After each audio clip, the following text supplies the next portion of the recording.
My video guide will provide you with instructions to remove the ransomware that is called Session. Session is the ransomware that affects the files, and it is not possible to use the files anymore after the ransomware attack. This particular ransomware also changes the desktop background. So now it says your data is encrypted, and it says that you need to pay the ransom for file restoration. However, paying the ransom is not a good idea because this doesn't guarantee that your files would be restored if you pay the ransom.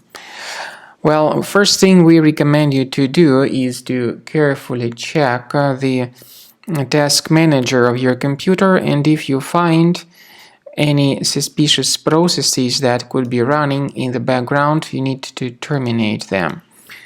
We also recommend you to remove this ransomware with the help of Combo Cleaner Antivirus. You may get it on the official website combocleaner.com.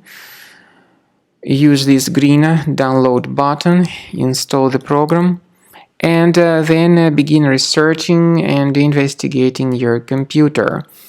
Combo Cleaner is initially in the trial mode, so only the quick scan option is available.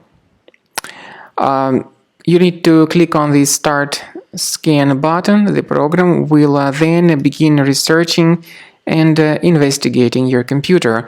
But first of all, it will update its anti-malware database, and this is crucial for proper detection and removal of any malware. So after the anti-malware database has been successfully updated, the program begins researching and investigating your computer, and then you will see the summary of all the threats that were revealed during the scan.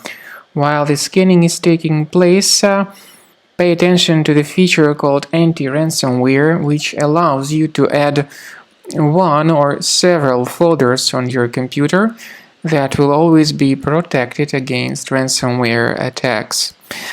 So at the end of the scan, you'll see the summary of threats. You'll be able to know the exact locations of these threats. Even though some threats can be removed manually, we do recommend upgrading to Premium to remove all of them automatically.